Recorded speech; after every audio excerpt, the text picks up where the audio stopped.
Hey everybody, welcome to another episode of the Frontlines podcast. We are in hot Atlanta at Workday Horizons Atlanta, live, out on the terrace, doing some sun podcasting. Madeline. Hi, I know this is a lovely setup here. You both look very comfortable on this couch. I feel like I'm awkwardly sitting, but we're just going to go with it. A pillow behind you. Yeah, it's like... yeah. And we have obviously a guest with us, and so go ahead, introduce yourself to everybody. Tell us who you are, Jason. Yeah, absolutely. Tim, Madeline, thanks for having me. Excited to be here. Glad you guys came to Atlanta. It's my hometown here. Nice. So, Yes. Jason Smith, I am the Director of Talent Acquisition for Carter's. So I help to support all of Carter's across retail, distribution center, and our corporate hiring. But excited to be here. Nice. Very exciting. Yeah. I shared this before because we recorded with you, Sarah, and Dave. But Carter's is like a very special brand for me because it's literally the memory I have of the very first retail store I'd ever been in. Yeah. And I love that. So it's one of the, I would say from a talent acquisition perspective, it's one of the most exciting things about working at Carter's is everyone has some type of tie to Carter's, right? Yeah. Either you grew up wearing the product or you bought it for your kids or your Yes. grandkids or whatever it is. So it's normally happy memories. And we've been around, this is our 161st year in business. So we've been able to hit a lot of generations, which we're excited about. Yeah, talk to us a little bit about, like, obviously you guys are a Workday Paradox client. Yeah. You did kind of do this AI transformation. Talk to us, like, how you got to that point. Like, where are you using? What's been the impact? Yeah, absolutely. So we implemented Paradox back in 2022, and we actually started in our distribution centers. Yeah. So kind of coming out of COVID, right, and just as the job market started to open up, so many applicants had so many opportunities, right? And so for our distribution centers, where in peak season hiring, we might be hiring 200, 300, 400 people at a time, we needed to be able to get to those candidates quicker. And so we started to look for a tool, landed on Paradox, implemented it there first. And what it helped for us to do is to just streamline the process, right? Someone applies, we want to talk to them, boom, we're scheduling an in-person interview for them to come to our distribution center within 24 or 48 hours, right? And being able to kind of turn that around. And then we slowly rolled it out to corporate. So we really implemented it, I would say in full in corporate, probably in like 2023, early 2024. And now we've actually just launched it across our retail stores as well. So we did a pilot for some of our retail stores, about 100 stores or so in fall of 2024.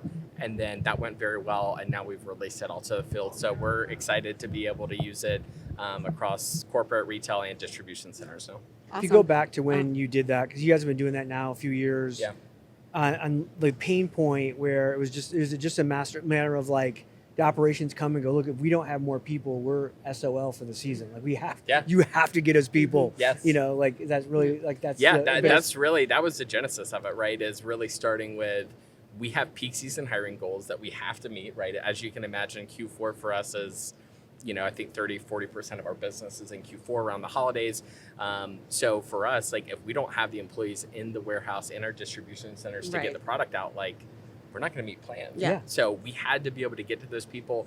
We had to get them quicker. Our largest distribution center is up in kind of north of Atlanta here in Brazelton. There's a lot of other distribution centers around there as well. So we also have a lot of competition. Yeah. So we've got to be able to get to these people faster. I mean, transparently, we know we might not be able to compete with an Amazon or some of these others from a pay perspective, but how can we get them quicker, right? And so that's really where it started back in 2022. That was the crazy thing. I think Josh Seacrest said this earlier today, where it was like there's like data that shows like once an hourly worker schedules the interview, they stop applying, they're just like, oh no, yeah, cool, I want that one, I'm willing to go. And I go back to, like, I have so many people that will come to me and go like, oh, I don't understand. Like it's usually heads of TA or HR. Like how do we get started in TA? And I'm like, well, where's your pain? Yeah. Like once you find the pain, then you can talk them into trying just about anything. Right. You're like, if we do headstands all day long, it's going to help. Like, okay, we're all doing headstands. Like they'll do anything if they're in pain. Yeah. Yeah. So 2022, this is when this started. Can you talk to us a little bit about what it was like before 2022? So I joined Carter's in 2022, so I can't speak as highly from it, but I would say we have always had a very decentralized recruiting model just across Carter's in general, right? So the way that our store from a store perspective, our store managers are really responsible, from DMs, store managers, to really driving and owning the hiring there. Yep. Our distribution center, we have kind of a recruiting team based there in our DCs that were managing it. And then corporate was transparently done a lot by like really agency recruiters, things like that. So really, in general, there was a decision made, which is really kind of why I was hired, right? That we wanted to build an internal talent acquisition team for Carter's, right? We're large enough. We have, 12, 13,000 global employees. How do we kind of start to centralize some of this from the way that we're operating, from some of the tools that we're using, things like that? So we implemented Paradox, started in the distribution center. We also implemented Workday in 2022 as well. So it started with the process, and then the technology is unheard of. Yeah. Wait, what? That's how that works? That doesn't usually happen. That's amazing. And you've talked a little bit about impact that you've seen since using Workday Paradox, and you talk a lot about efficiency and time savings. Is there anything else that's really come up to you, even if it's more of kind of quality metrics? Yeah, so I think that's kind of like the next chapter that we're looking at, is really how are we kind of tracking some of our quality to hire, right? As far as, it's great that we can hire people quickly, but what's the retention? Where are they also, like, where are they coming from? How are they applying to us? Is it Indeed? Is it our career site? Is it LinkedIn? Like, how are they finding our jobs? And then what does kind of that retention look like? So it's something we're starting to lean into a little bit more, and really starting to try to peel the onion back a little bit to see like where are our best candidates coming from, and then also kind of what's keeping them here. Yeah. Jason, when you think about, like, you have all this AI stuff that's come up in the last 24 months, large language models, agentic, you guys started your AI journey before that. Yeah. Has that made it easier then for your company to kind of like transition into this AI world, because you're like, oh, we've been doing AI already? Yeah, it's interesting. I think just in general at Carter's, like, it does feel like from a TA perspective, we've kind of been at the forefront of some of the AI and automation tools. And so I do think that we have kind of that case study there already of saying, hey, we've been doing this since 2022, right? So even with all the new tools that are coming out and everything, I think we're proud to say from a TA perspective, we've already been doing a lot of this. Now, there's a lot of exciting stuff that's constantly coming out, right? But I always feel good about the fact that we've been at the forefront of some of this. Now, I always want to make a point to say that the human element is still a part of it, right? There's so much talk on social media and just out in the market about, AI is rejecting my application. I want to be clear, from the way that we utilize AI, at least at Carter's, no AI tool is ever making a hiring decision. Meaning you are never being dispositioned by a tool, right? Like it's not, no matter what you answer on your availability or things like that, someone is still looking at it and then ultimately making the decision. So I always try to separate that, because there is a big misconception out there. Well, no, it's a giant misconception, not only with mass media and candidates. Like if you were to ask 100 candidates if they think they've gotten dispositioned by AI, it's like upwards of 85%. They all think they do. Right. And in reality, if you actually went through every single apply they had, it would be more like 2 or 3% might have. Not even then, right? It's still, AI might have like ranked them, and then somebody, a human actually said, fine, we don't want these. Like, it's shocking to me that, like, how people don't understand what's really how the sausage is made, basically. Well, the media loves the story too. Like, so many articles have been written. The like, robots are controlling the world. Nobody's making a decision. You can be hired in 24 seconds. And this is all. And it's like, no, that's not how it works. Well, one example that I love to give. So part of my role too is managing our college hiring programs, right? So in 2024, or actually, I guess now our 2025 class now, we had 20,000 applicants, and we hired 70 people out of 20,000 applicants.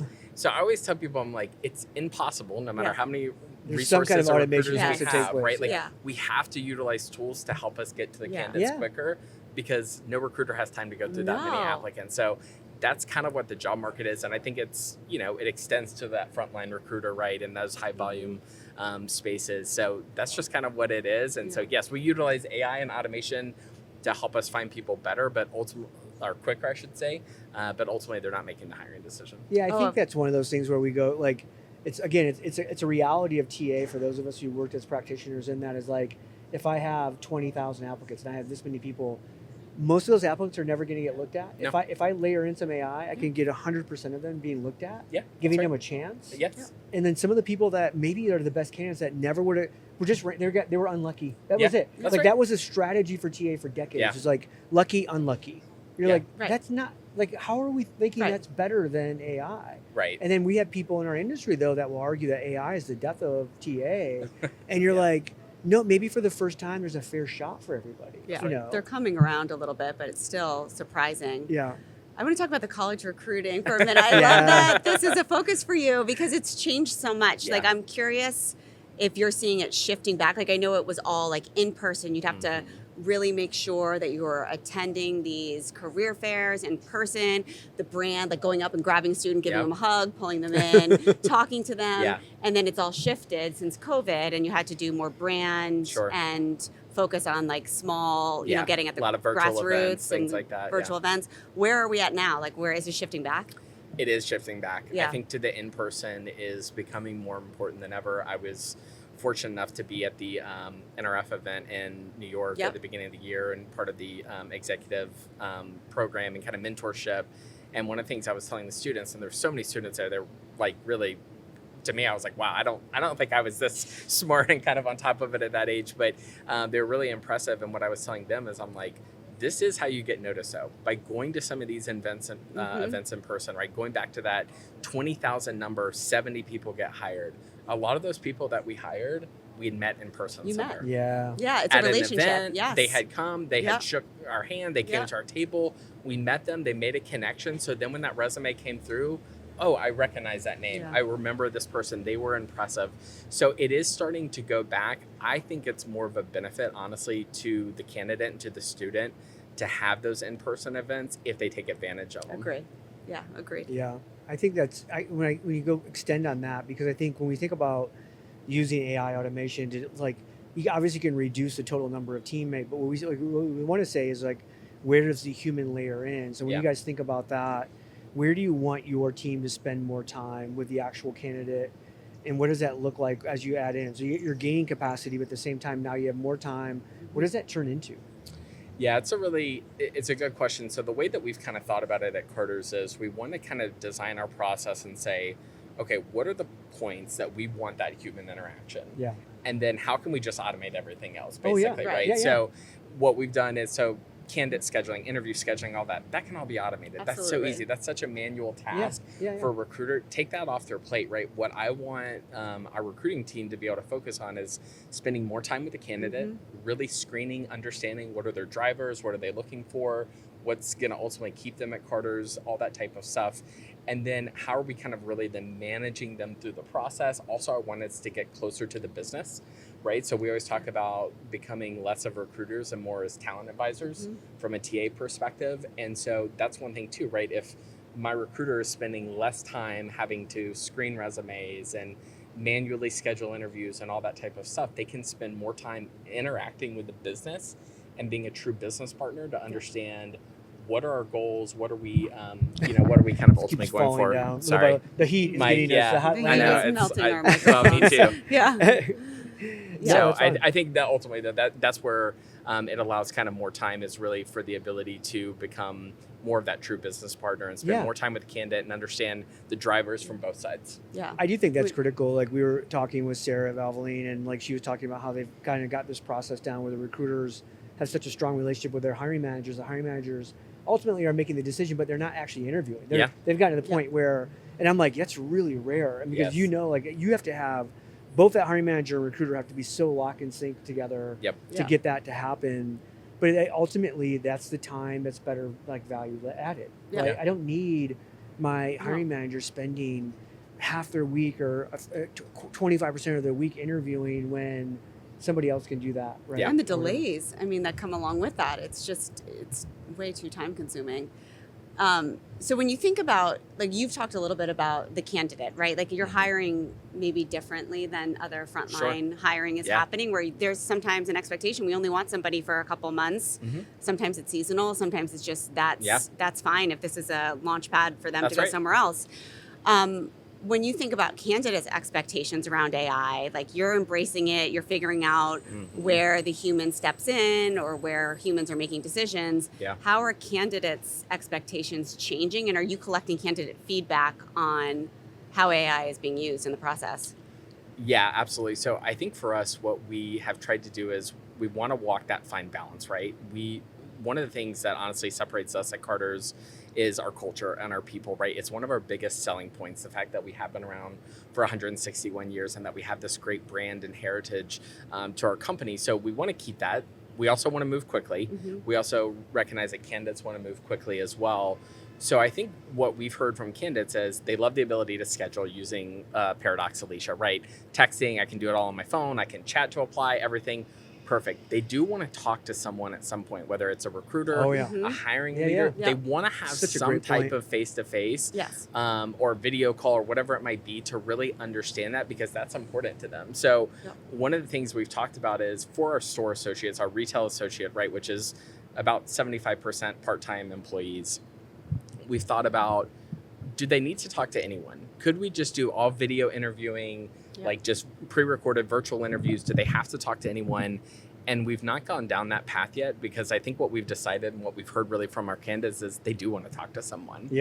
Even if they're only planning to work 15, 20 hours. None of us would accept a job if we didn't talk to somebody in real. And you're thinking, well, it's just an hourly job. But like, no, to them, that could be their career. That could be whatever. Like, it's still important to know that, hey, is this real? Yes. And once they know it's real, then they're like, okay, now automate it, right? Yes, now absolutely. Now I only want to communicate with you by text message. Onboarding, all that stuff, make it as easy as possible. But there is still that value in the human interaction. Absolutely. It'll be interesting to see how like the younger generations, like Gen Alpha, I've got an Alpha, will expect this to be, if they're fine with the no communication. Now, what are you... I know you have a couple sons, right? I have two boys. Two boys. Okay, how old are they? 16 and 13. Okay, so the 16-year-old, like, what is his expectation for the AI piece as he's maybe thinking about getting into the workforce? So right now, they're taught at school AI is bad because they're not allowed to use it for anything, which is absurd to me because... the workforce is going to require them to use it. It's going to require them to use it, and it's better if they know it. I mean, he takes business classes, so they use it there. But there's this feeling of like, it's bad. And I think he's thinking more fear factor on his side. Can I use it? Like, what would an interview be like? Am I allowed to prep using ChatGPT? Am I allowed to answer questions using it? More concerned with, is he doing something wrong? Because they've been scolded so much at school. So I think that's the fear factor. But Tim and I have talked about this. The issue right now with, like, he wants a summer job, an hourly job. And it's very hard for 16-year-olds in our area to get jobs. They go typically to college students coming home or seniors graduating. And it's, unless he's going to like volunteer at a summer camp, he's not getting an hourly job. It's crazy. Wow. Yeah. Like, you never think like that's, usually there's always somebody begging for it, right? Yeah.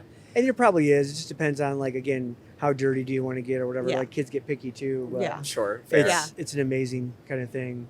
The use of, sorry, I was going to add just real quick. I think the use of AI in interviews it's a really interesting kind of paradox there, right? Of like, what is the appropriate amount? And I know I've been fortunate enough to be around some of the other TA leaders in the retail space, and we're all kind of talking about, should it be prohibited? Should it be allowed? Because technically, if you get hired, you can utilize AI. And in fact, you're going to be encouraged to use AI. Absolutely. Exactly. So why could or why should we tell you can't use it in your interview? So it's kind of, it's a delicate balance. I understand too, though, of not wanting to hire someone that's just, they've utilized AI for their entire interview process. So it's still kind of a fine line that I think every employer is trying to walk through of, what's the appropriate amount, knowing that when they join, we're actually going to encourage them to utilize the tool. Absolutely. Yeah, like my thing is, like, it's the big F, little f fraud thing. Right? Like, to me, the little f fraud, I'm not saying it's not important, because I don't want to hire someone who's willingly lying about like their background or something. But if they say, oh, I'm going to like suck up my resume to GPT and have it say, hey, match my resume and my background and qualifications as good as I can to me, to the job. So I'm not lying, but it's trying to enhance it to to be as good. I'm not going to say, hey, put me down as a job I've never done. Like, I'm not doing that. I think at any point you would go, that's fine. And like anything, if we found somebody lying on a job application or lying or whatever, you're probably going to go, yeah, I don't want that person, right? Exactly. But do I care that they used an AI enhanced resume? Yeah, there's a difference, right? I know, and I think about it a lot. I actually think about this topic quite a bit on the interview side too, because I think if somebody does not interview well, It doesn't mean they're not going to be great at their job. That's right. It just means they don't interview well. And why can't you have a note taker or an assistant to help you? Don't forget about this. Yeah. Don't, like I tell people. It's an individual contributor job. All they're going to do is sit behind a tube all day. And just remember you did this program at NASA in college, and that might be good to remind the interviewer of that program. And that, I don't see that as being negative. No. I think taking notes on a piece of paper can also remind you. Yeah. But people don't want you to lie and make up something. No, I get the lying thing is where I cut that off, right? I don't want anyone to lie, but they're using AI to better market themselves because they're not good at that, or to set themselves up for answering a good interview question because they prepared well by practicing. Right. Like, good. Awesome. I want that. I want someone who's prepared and willing to use the tools at their disposal. Right. Don't lie to me. Be prepared. Yeah. Well, and one of the things like we say, like even internally is, like AI should never be your final product, right? Like even like from a work perspective. So what we always utilize it as like a starting point. So wouldn't I want my candidates to have the same approach of like, to your point, Tim, you don't want them lying about their experience, but if they're utilizing and say, hey, help me summarize my experience, help me to, kind of be able to answer these questions. To me, that's actually just being really well prepared and utilizing the technology that's available to you. Yeah. Do you have a lot of workers, or do you hire English as a second language in certain areas? Because I think it also plays in, like I've had a couple Uber rides lately where there's a translator in the Uber so we can communicate back and forth. Oh, that's But I think even, which was an AI tool being used on their phone. And I think if you think about that, I mean, I know a lot of big employers are hiring people who are English as a second language. And why not have that tool or assistant to help, even sometimes when they might be speaking their primary language in the work environment? Yeah, so it's interesting. We definitely hire, we have several stores in Quebec, right? So French Canadian being really the primary language there. We have obviously stores in like Miami or South Florida or some other areas that are maybe a heavy Hispanic population as well, right? Where you do get more Spanish speakers. So what we're really utilizing is Paradox, like to really help us like from an applicant perspective of all that chat to apply, being available in every language, being able to get to the process a little bit easier, answer those questions, et cetera. So it's something that I think is definitely on the rise. And we've kind of started from an applicant side of making sure that they have the ease to be able to apply and get in and have the same opportunity as everyone else. Remind me the name of your bot. What is it? Alicia. Alicia. So Alicia, I mean, what a great experience. Right. Yeah. If, you're kind of communicating with Alicia and she's speaking to you in Spanish. Yeah, absolutely. So it's been super helpful for us there. We're trying to see, as because we do have offices in Asia, so in Hong Kong and things like that, right? Like what's kind of that next iteration look like for her? But for now, English, French Canadian, and Spanish. Well, Jason, thank you so much for sharing the story. Appreciate that. How can people find you? Check me on LinkedIn. There are a lot of Jason Smiths, so I always recommend. I would type in Jason Smith Carters on LinkedIn. You can find me there. Always happy to connect and share any insights and just kind of share more about what we're doing at Carters. And then also always love to hear what other companies are doing, right? There's so much value in these type of conversations because no one's got the silver bullet, right? Everyone, we're all trying to figure it out together. That's awesome. All right. Hey, everybody. That's another episode for Madeline Laurano. I'm Tim Sackett. Check out more stories on other episodes with the great leaders like Jason. We'll see you soon. Thank you, guys. Frontlines.